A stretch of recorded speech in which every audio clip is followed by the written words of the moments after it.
Hey golfers, I hope you're really well and that your golf is continuing to improve.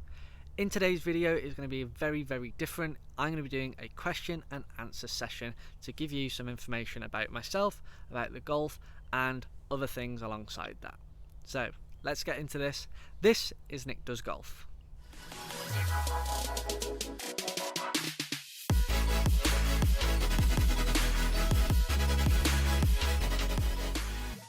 So in today's video I'm going to be doing a question and answer session. I'm going to be picking the best 5 questions that I had from a recent post out on my Instagram where it enabled you guys to give some questions to me that you would like to know. This is something that I'm going to be doing every month, so it gives you guys a chance to dish out the questions to me, and hopefully I'll be able to provide a very good answer for you to either improve your game or improve your knowledge. So without further ado, let's jump in and take a look at that first question.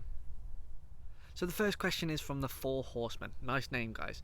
And it was, when did I start getting into golf? So I started getting into golf when I was about 3 or 4, and I just went down the local driving range with my mum and dad and just started hitting balls, swinging a golf club. I think originally, so I've been told, I started swinging some plastic clubs and apparently I looked pretty good at it. So they took me down the driving range and it stemmed from there. Started having a few lessons and joined the junior section at my first ever golf club, Horsey Village, and grew from there really, and I've never once had a break from it, never. So I've been at it a long time. So I think this year is going to be my 21st year of playing golf. Wow, that is a long time, but I wouldn't change it for the world, and I would not know what I would do without the game of golf. Question number 2 is from a very good friend of mine, James Watts PT, who I used to work with. Now, if you need any personal training assistance, anything about health, lifestyle, nutrition, head over to his profile and give him a message. So he has asked, how would I recommend golf to a beginner and how should they get into it? Well, I think the best way for you to get into it is give yourself some structure. Now, you might want to do a taster session with a professional, maybe a 6-week course, to see if you like it and if you can build on it and it's something that you want to get into further on down the line. Like anything, especially if you want to do well, you need some structure with your golf. So when you're first starting out, having some coaching, some lessons are certainly going to help you point yourself in the right direction to see if you like it. And if you don't, after the 6 weeks or your first couple of taster sessions, you don't like it, that's fine, go off and do something different. But definitely get some guidance, because this is going to go a hell of a long way, especially if you carry on playing golf and you really love doing the sport. Third question is from the Average Lefty Golfer. Wow, that's a mouthful. But if you follow my videos, you certainly won't be average for much longer. Ding! He has asked whether having 14 golf clubs is too much and it's just adding a layer of complexity. Well, in my opinion, I think 14 clubs is needed, because if you were to just go around with 7 clubs, it might be okay for one course, but definitely not another one. I think having loads of different clubs does give you a lot of options in terms of like shot shape, shot type that you want to play. I think these are needed for those sort of things. If you were to have less clubs, you'd have to manipulate certain things such as the club face, whether you want to hit it low, you'd have to hit it harder, for example, if you wanted to get it up in the air, and I don't think the scores would be very good. Now, this necessarily isn't a bad thing and it would make it a lot harder for golfers, but in the grand scheme of things, especially as millions and millions and millions of people play it, I just don't think it would work out, and I don't think the sport would be as good or as exciting. But I get what you mean. I've been around the golf course with 5 or 6 clubs and I've played pretty much the same amount of shots as I would with 14 clubs, but the options are there, and if I was to go to a different course, I wouldn't know what clubs to take at all, whereas playing around my home course with those 5 or 6 clubs, I've pretty much picked out the ones that I know that I'm going to need the most, and I can also manipulate more easily than others. The next question is from Chris Lambert Golf, and he has asked how he can take his range game to the golf course because he's had 3 months of frustration. Now, a lot of people do suffer from this. Now, I believe from my past experience that it's actually what I've been doing on the range itself that's causing me not to play as well out on the golf course. So what I recommend you do is build yourself some sort of pre-shot routine and post-shot routine when you're on the range. Work it out exactly what's going to work for you. So you might have a practice swing, step behind the ball, aim to a specific target, and then execute the shot from there. And you do that every time.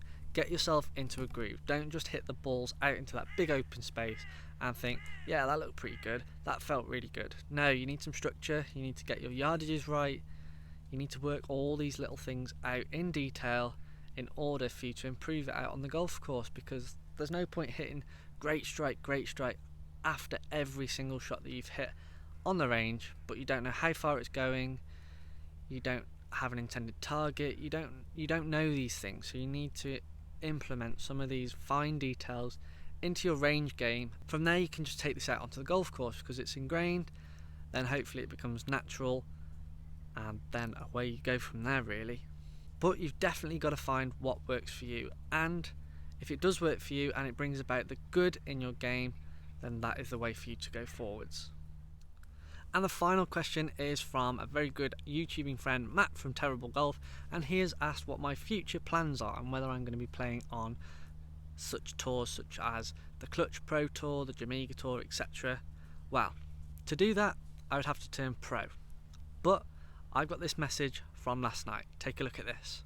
Hey golfers, I've just got back home from playing my first ever professional golf tournament and I've absolutely loved it. I'm so happy that I've done it. Obviously there was a lot of nerves, a lot of anxiety from the first tee shot right until the last putt on the last hole. But I am so happy that I've done it. I've wanted to do this since I was a very small boy, and I'd like to take this opportunity to thank all my family and friends for supporting me along the way from the first time I ever picked up a golf club up until this point now.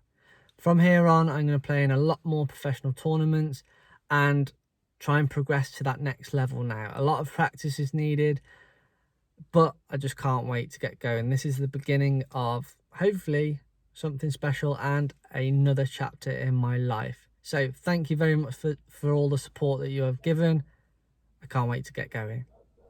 So yes, yesterday was my first professional tournament, and that has flicked the switch for me. I've gone from an amateur to a professional and fulfilled my boyhood dream of becoming a professional golfer. Simple as that really. So I've made the change and I'm looking forwards to the future and to see what it holds for me. So looking forwards to plans, organisation, schedule, etc. I'm going to be looking to play in some pro-ams during the winter months, because I think it's just a very good way to just ingrain yourself in nice and gently, rather than just going gung-ho and thinking, yes, this professional golf lark is easy, because it certainly isn't.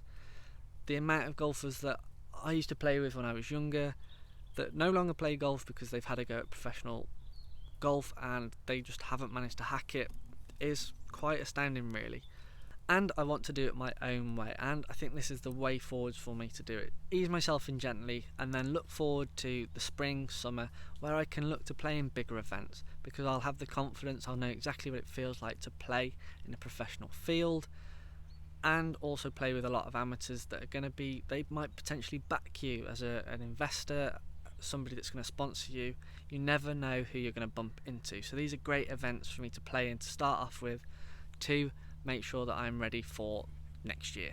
But to answer your question, Matt, yes, I am looking to go on certain tours, maybe the Clutch Pro, the Jamaica Tour, Euro Pro qualification, other things like that, but I'm going to make sure that these are going to be fitted into a decent schedule where I know that I'm going to be pretty much at the peak of my form for when these events come around. But in the winter months I'm going to focus on my strength, my conditioning, my lifestyle, my nutrition, loads of different things pretty much outside of golf, in order for me to make sure that my peak performance comes about when I take it out onto the golf course in these events. But I'm very excited to make the move across. I can't wait to give it a go. If it doesn't work out, then it's not meant to be, but I'm certainly going to give it 100% commitment to the cause to get myself as high up those rankings as possible. But before I know it, I'm going to be 40, 50 years of age, and it's going to be a case of, well, what happens if I give it a go? And I don't want to live like that, because a lot of people do get like that. So that's not for me. I really want to give everything 100% and go from there. So we're going to see what happens. So I'm going to be doing a video like this every month, 5 questions to give out to you guys. So I'm going to put it on my Instagram, something out, so keep an eye out on there for that question. throw them at me, you can either message me directly and I can answer them personally, or I can put it out on the YouTube channel. It's up to you. So guys, I hope you have liked that video. If you have, give it a thumbs up, ding, and drop a comment down below. Let me know what you think about everything that's going on. If you've got any more questions, drop them down below as well. I'll be happy to answer them. If you've enjoyed the content and you want to see more, make sure you head over to my YouTube channel at Nick Does Golf to check out all the other videos, tips, challenges, reviews, etc. It's all on there. Hit the red button for me so you can support me on my golfing journey as I go through it. Also hit the bell for those notifications and you'll get notified every time a new video goes up. Along with this, make sure you follow my social media platforms on Instagram, Twitter and TikTok so you can keep up to date with everything that I'm doing on a daily, weekly basis, especially as I am now venturing into the pro ranks. I hope this has been very helpful and insightful for you to know a little bit about myself and to also help answer your questions about your own games. Thanks very much for watching guys, and see you all on the next video.